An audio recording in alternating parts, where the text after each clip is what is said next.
ঘোষণা আটকে গেল, 11 দলের জোটের ভবিষ্যৎ নিয়ে শঙ্কা। জাতীয় নির্বাচন স্থগিত চেয়ে রিট। অনাকাঙ্ক্ষিত পরিস্থিতি এড়াতে অন অ্যারাইভাল ভিসা বন্ধ করল সরকার। পঞ্চম দিনের আপিল শুনানি শেষে যশোর 6 আসনের একজন সহ প্রার্থিতা ফিরে পেলেন আরও 73 জন। মোডেলগঞ্জের নতুন পুল নৌকা ছাড়া স্কুলে যাচ্ছে শিক্ষার্থীরা। ইরানে হামলা হলে মধ্যপ্রাচ্যে মার্কিন ঘাঁটিতে পাল্টা আঘাতের হুঁশিয়ারি তেহরানের। সাব ফুটসালে ভারতের বিপক্ষে ড্র, উত্তেজনাকর শুরু বাংলাদেশের। দর্শক, আমাদের রাতের আয়োজনে আপনাদের সাথে আছি আমি স্বপ্না দেবনাথ। শুনছিলেন প্রধান শিরোনাম। এছাড়াও রয়েছে দক্ষিণ পশ্চিমাঞ্চলের রাজনৈতিক, সামাজিক, অর্থনৈতিক ক্ষেত্রের বিভিন্ন গুরুত্বপূর্ণ খবর। বিস্তারিততে যাওয়ার আগে আপডেট খবর পেতে গ্রামের কাগজের ইউটিউব চ্যানেল সাবস্ক্রাইব এবং ফেসবুক পেজ ফলো করে রাখুন। বাংলাদেশ জামায়াত ইসলামী সহ 11 দলের নির্বাচনী আসন সমঝোতা বিষয়ে পূর্ব ঘোষিত আজ বিকেল 4:30টার সংবাদ সম্মেলন স্থগিত করা হয় বেলা 2:15টার দিকে। এ ঘটনায় আসন্ন ত্রয়োদশ জাতীয় সংসদ নির্বাচনে আসন বন্টন নিয়ে অসন্তোষের কারণে জামায়াত ইসলামীর নেতৃত্বাধীন জোটে ইসলামী আন্দোলন বাংলাদেশ ও বাংলাদেশ খেলাফত মজলিসের থাকা না থাকা নিয়ে অনিশ্চয়তা তৈরি হয়েছে। ইসলামী আন্দোলন শুরুতে শতাধিক আসন চাইলেও সর্বশেষ 50টির বেশি আসনের দাবি তোলে। তবে জামায়াত তাদের সর্বোচ্চ 40টি আসন দিতে রাজি হওয়ায় দলটির শীর্ষ নেতাদের মধ্যে ক্ষোভ দেখা দেয়। অন্যদিকে মামুনুল হকের নেতৃত্বাধীন বাংলাদেশ খেলাফত মজলিস 25 থেকে 30টি আসন চাইলেও জামায়াত সর্বোচ্চ 20টি আসনে ছাড় দিতে চায়। কাঙ্ক্ষিত আসন না পেলে কিছু আসন উন্মুক্ত রাখার কথা জানিয়েছে দলটি। এই টানাপোড়েনের মধ্যে জামায়াত আজ বিকেলে 11 দলের আসন সমঝোতা নিয়ে সংবাদ সম্মেলন ডেকেও পরে তা স্থগিত করেছে। ফলে শেষ মুহূর্তে এসে জোটের ভবিষ্যৎ নিয়ে রাজনৈতিক অঙ্গনে অনিশ্চয়তা আরও বেড়েছে। এদিকে জুলাই অভ্যুত্থানের পর দেশ, জাতি ও ইসলামের স্বার্থে পীর সাহেব চরমোনাই ঘোষিত ইসলামপন্থীদের এক বাক্স নীতিতে ইসলামী আন্দোলন বাংলাদেশ এখনো অটল রয়েছে বলে জানিয়েছে দলটির যুগ্ম মহাসচিব ও মুখপাত্র মাওলানা গাজী আতাউর রহমান। আজ বিকেলে দলের এক জরুরি বৈঠক শেষে দেওয়া বিবৃতিতে তিনি এসব কথা বলেন। চরম নিরাপত্তাহীনতা ও 2024 সালের গণ অভ্যুত্থানের সময় লুণ্ঠিত বিপুল পরিমাণ অস্ত্র উদ্ধার না হওয়া পর্যন্ত আসন্ন ত্রয়োদশ জাতীয় সংসদ নির্বাচন স্থগিত চেয়ে হাইকোর্টে রিট করা হয়েছে। আজ হাইকোর্টের সংশ্লিষ্ট শাখায় জনস্বার্থে এই রিট দায়ের করেছেন সুপ্রিম কোর্টের আইনজীবী মোহাম্মদ মাহমুদুল হাসান। মন্ত্রিপরিষদ সচিব ছাড়াও স্বরাষ্ট্র সচিব, আইন, বিচার ও সংসদ বিষয়ক মন্ত্রণালয়ের সচিব, নির্বাচন কমিশন সচিব, পুলিশ মহাপরিদর্শক ও র্যাব মহাপরিচালককে এতে বিবাদী করা হয়েছে। আসন্ন জাতীয় সংসদ নির্বাচনের সময় অনাকাঙ্ক্ষিত পরিবেশ এড়াতে এবং হুট করে বিদেশিদের আগমন নিয়ন্ত্রণে রাখতে সাময়িকভাবে অন অ্যারাইভাল ভিসা বন্ধ করার সিদ্ধান্ত নিয়েছে সরকার। আজ বিকেলে পররাষ্ট্র মন্ত্রণালয়ে আয়োজিত এক প্রেস ব্রিফিংয়ে পররাষ্ট্র উপদেষ্টা তৌহিদ হোসেন কথা জানান। পররাষ্ট্র উপদেষ্টা বলেন, নির্বাচনের সময় অনাকাঙ্ক্ষিত পরিবেশ সৃষ্টির চেষ্টা হতে পারে। অনেকেই যার কাম্য নয় তারা এসে হাজির হয়ে যেতে পারে, এজন্যই এই ব্যবস্থা নেওয়া হয়েছে। তবে আমরা ভিসা বন্ধ করছি না। ভিসা নিয়ে আসুক, যাদের পারপাস ঠিক থাকবে তাদের আমরা আসতে দেব। এ সময় তিনি বাহরাইনে একটি বাসায় পোস্টাল ব্যালট গণনার ভাইরাল ভিডিওর বিষয়ে কথা বলেন। তিনি বলেন, পোস্টাল ব্যালটের বিষয়টি আমি দেখেছি, এ বিষয়ে ব্যবস্থা নেওয়া হচ্ছে বলে আমি জানি। জাতীয় সংসদ নির্বাচনে মনোনয়নপত্র বাছাইয়ের রিটার্নিং কর্মকর্তার সিদ্ধান্তের বিরুদ্ধে করা আপিল শুনানিতে আরও 73 জন প্রার্থিতা ফিরে পেয়েছেন।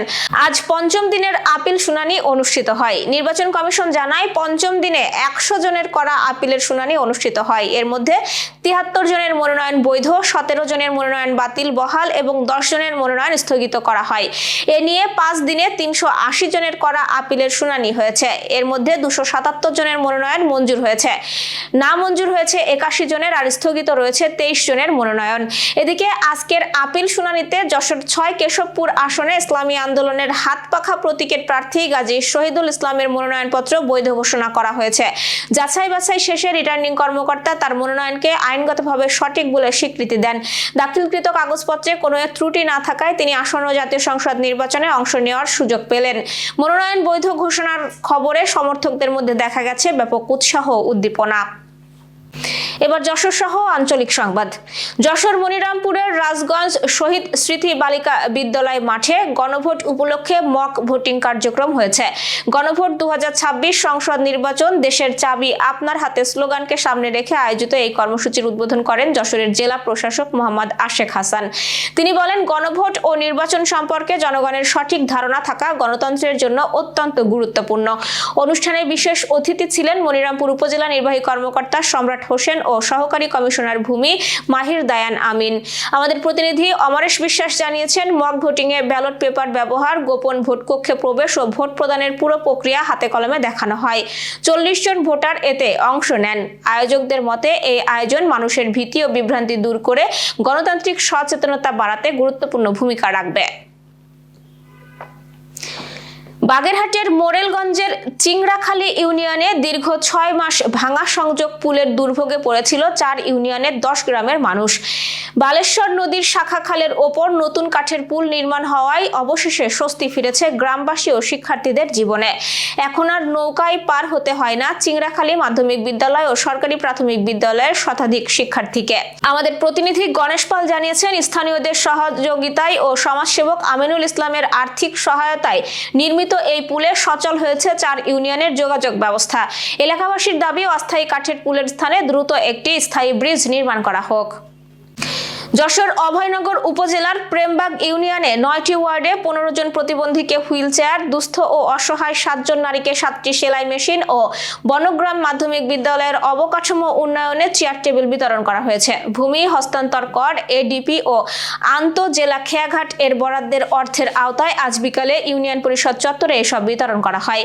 আমাদের প্রতিনিধি জাকির হোসেন হৃদয় জানিয়েছেন, এই কার্যক্রম সহ ফ্ল্যাট সলিং, সার্চ লাইট সহ বিভিন্ন উন্নয়নের অব্যাহত রয়েছে।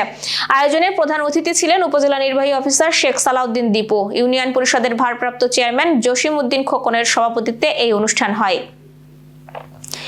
নাট্যাচার্য সেলিম আল দিনের প্রয়াণ দিবস পালন হয়েছে যশোরে। এই উপলক্ষে বুধবার যশোর ইনস্টিটিউট নাট্যকলা সংসদ মিলনায়তনে বাংলাদেশ গ্রাম থিয়েটার সুন্দরবন অঞ্চল যশোরের আয়োজনে আলোচনা সভা হয়। সভায় বক্তৃতা করেন প্রবীণ নাট্যজন মাহিউদ্দিন লালু সহ অন্যরা। আন্তর্জাতিক সংবাদ। ইরান হুঁশিয়ারি দিয়ে বলেছে, যুক্তরাষ্ট্র যদি দেশটির উপর হামলা চালায় তবে মধ্যপ্রাচ্যের বিভিন্ন দেশে থাকা মার্কিন ঘাঁটিগুলোতে পাল্টা হামলা চালানো হবে। রয়টার্সকে দেওয়া এক সাক্ষাৎকারে এক ঊর্ধ্বতন ইরানি কর্মকর্তা জানান, সৌদি আরব, সংযুক্ত আরব আমিরাত ও তুরস্ক সহ আঞ্চলিক দেশগুলোকে এই বিষয়ে আগাম সতর্ক করা হয়েছে। এদিকে ইরানে চলমান বিক্ষোভে প্রায় 2600 জন নিহত হওয়ার খবর দিয়েছে মানবাধিকার সংস্থাগুলো।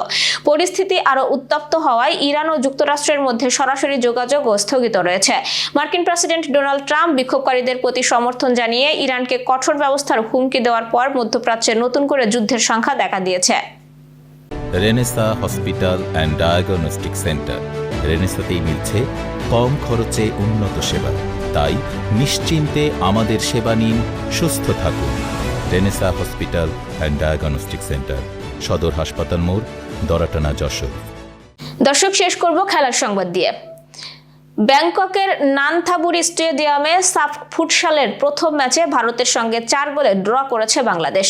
লাল সবুজের হয়ে 2টি করে গোল করেন মঈন আহমেদ ও অধিনায়ক রাহাবার ওয়াহিদ খান। বাংলাদেশের পরবর্তী ম্যাচ 16 জানুয়ারি মালদ্বীপের বিপক্ষে।